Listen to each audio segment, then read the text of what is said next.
Bonjour à tous et bienvenue sur cette troisième vidéo d'analyse technique des crypto-monnaies. Avant de commencer, je voulais simplement revenir sur ma manière d'analyser les différents graphiques. Donc moi j'utilise 6 choses exactement. D'abord le chartisme pour pouvoir tracer des canaux haussiers ou baissiers, les zones de congestion et les différentes figures de continuation ou de retournement. Donc ici on voit sur le BTC qu'on a ce canal haussier délimité par une borne basse verte et une borne haute rouge. Et ici on voit aussi deux résistances en rouge, ici et ici. J'utilise aussi évidemment les moyennes mobiles qui font office de support ou de résistance. La magenta c'est la moyenne mobile 20 et la bleue c'est la moyenne mobile 50. Comme on est en unité de temps mois, on ne voit pas la moyenne mobile 200 qui est matérialisée ici en jaune sur le graphique en semaine. J'utilise aussi, comme vous l'avez bien compris, les bandes de Bollinger qui pour moi me permettent de savoir si on est en range ou si on est en tendance. J'utilise aussi le RSI uniquement pour identifier des divergences. Je trouve que c'est là où c'est le plus intéressant et si possible divergence au-dessus de la zone des 70 et au-dessous de la zone des 30. Là on a vraiment des signaux très puissants qui permettent de faire des trades avec de très fortes probabilités de réussite. J'utilise aussi le MACD aussi pour les divergences principalement, car c'est là où il se donne les plus forts signaux, et évidemment les volumes qui est un indicateur de confirmation. Donc si vous identifiez une cassure support ou résistance et qu'il y a du volume, ça va confirmer en fait cette cassure tout bêtement. Les autres points, on en a déjà parlé, donc j'utilise le Money Management. Donc là j'ai un Google Sheet tout classique que je pourrais vous partager si vous en faites la demande. Et au niveau de la gestion de la psychologie, vous vous rappelez des 3 points, 10% du trade c'est l'analyse technique, 30% c'est le Money Management et 60% c'est la psychologie, on dit la psychologie du trader. Et avec ces 100%, c'est avec ça qu'on fait du trading. Et en fait, la psychologie, moi j'ai résolu cette problématique qui était ma problématique en fait, donc de rentrer ou de sortir de position, avec un outil qui s'appelle Alertatron. Je vous mettrai le lien en description, qui permet justement de faire son analyse technique, de placer ses points d'entrée, ses points de sortie, et derrière de ne plus rien avoir à faire. Ça veut dire que c'est l'outil et les alertes TradingView, qui est l'outil que j'utilise pour mes analyses techniques, qui va automatiquement entrer et sortir en position. Du coup, vous pouvez facilement respecter votre plan de trading, qui est une des choses les plus importantes en trading. Comme on dit souvent, c'est plan the trade and trade the plan. Donc pour ceux qui ne sont pas anglais, il faut planifier votre trade et il faut trader ce que vous avez planifié, ce qui est le plus dur souvent. Donc du coup, on va reprendre les différentes cryptos. Donc ici, en vert, c'est les positions que j'ai, sur lesquelles je suis rentré. La ligne blanche, c'est à quelle hauteur je suis rentré. Donc là, sur le BTC, je suis rentré à 11 700. On va voir tout de suite l'analyse du BTC. Moi j'aime bien commencer sur des unités de temps très longues. Alors je sais que la plupart des traders, une bonne partie des traders sont plutôt sur l'unité de temps assez courte, daily. Moi je trade sur des périodes assez longues, c'est plus facile de trader sur le long terme que de trader sur le court terme. Donc j'analyse en mois, en semaine, et je rentre en daily généralement, ça veut dire en journée. Donc en mois, ce qu'on voit, toujours pareil, hein, le Bitcoin il est situé entre ce canal haussier délimité par la bande verte et la bande rouge, canal qui suit depuis le début quasiment. On voit qu'il a tapé à 2 reprises la borne rouge, donc il a capé la première fois, c'était les débuts du Bitcoin à 1000 $ et ici à 20 000 $. Et on voit par contre qu'il a tapé à nombreuses reprises la borne verte qui est sa ligne de tendance principale, qui est une ligne de tendance qui est à 25%. Vous verrez aussi que ce qui est important dans une ligne de tendance, c'est aussi de voir l'angle de cette ligne de tendance. Pour info, donc je vous mettrai quelques notes au sujet des tendances, parce qu'on traite la tendance, mais en tout cas moi je traite la tendance. Pour juger de l'importance d'une ligne de tendance, c'est le temps depuis laquelle elle dure, ou la longueur. Ici on voit c'est une ligne de tendance qui existe depuis le début du Bitcoin, et le nombre de points de contact. Et aussi c'est important d'avoir un angle qui soit ni trop fort ni trop faible. Là on a un angle à 25%, donc du coup c'est une tendance qui est tout à fait régulière et qui est totalement soutenable, comme on dit. Il faut aussi savoir qu'une tendance a plus de chances de continuer que de se retourner. Voilà, et que plus la pente est faible et plus elle a des chances de durer. Du coup, prenons le BTC en semaine. Donc si on zoome, alors, même analyse que la dernière fois, on voit qu'on a eu la cassure là, de cette zone de congestion autour des 12 000 $ et surtout de cette résistance là qui capait un peu le Bitcoin depuis fin 2017. Donc on a cassé ici fin octobre. On voit bien qu'on a cassé avec une vraie confirmation. On a un début de volume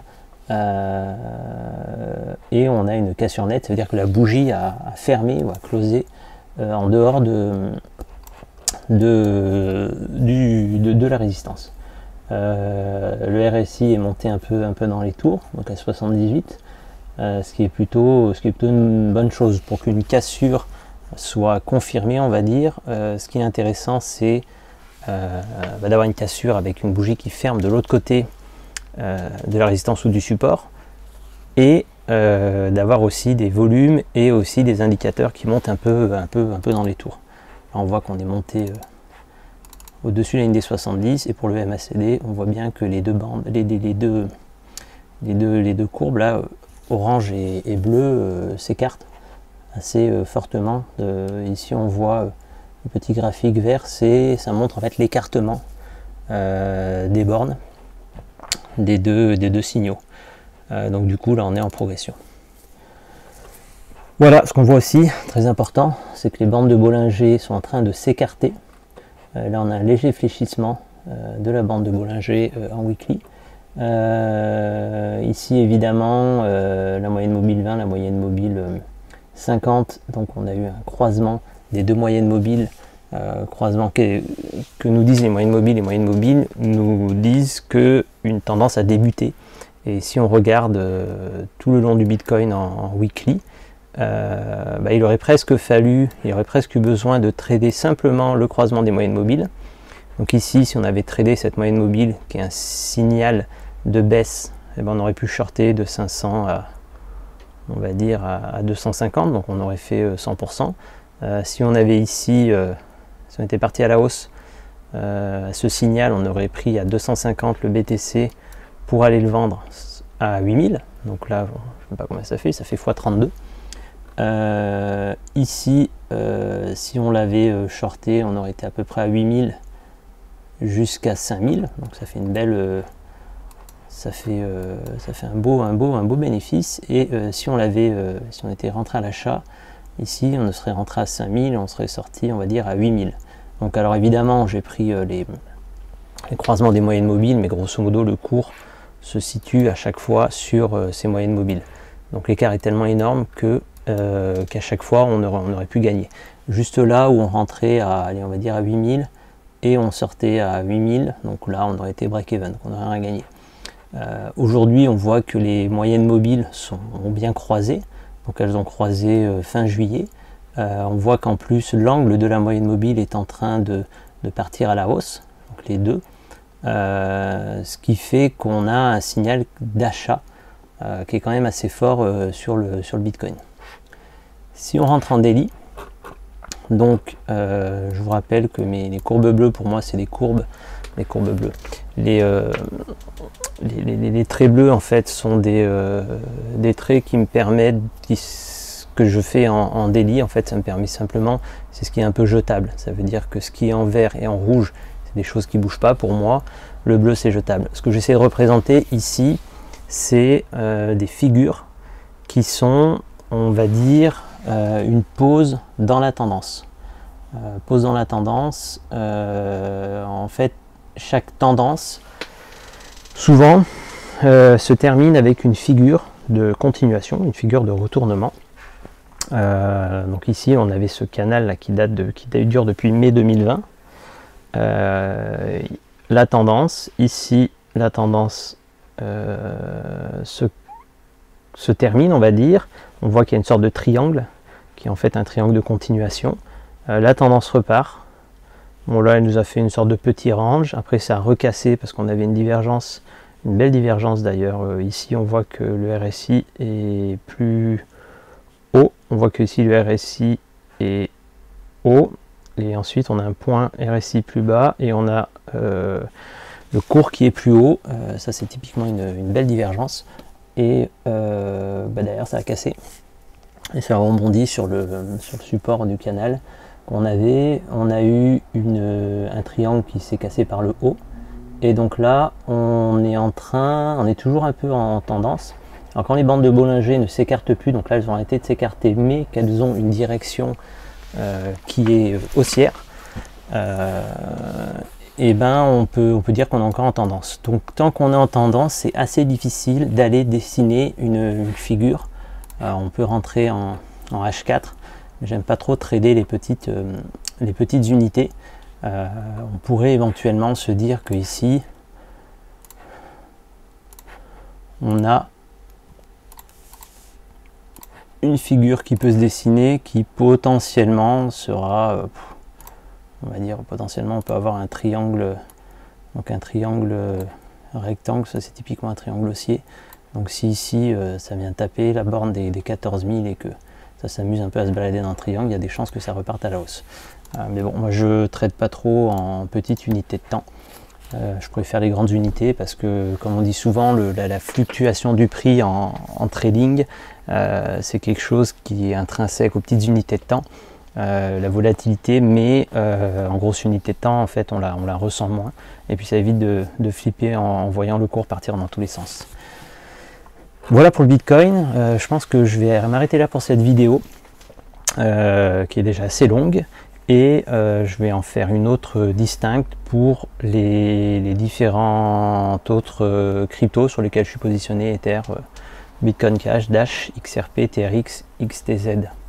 Je vais vous mettre en description quelques petits conseils qui sont des conseils que j'ai appris suite à un nombre de lectures assez important, une bonne dizaine de livres sur le trading global, qui m'ont permis, pour moi en tout cas, d'en sortir une méthode de trading qui me va bien et qui fait ses preuves et qui fonctionne, et derrière différents conseils qui me paraissent assez pertinents, en tout cas pour moi à mon niveau aujourd'hui de trader que je suis, qui est un niveau, on va dire, plutôt average, plutôt entre les deux.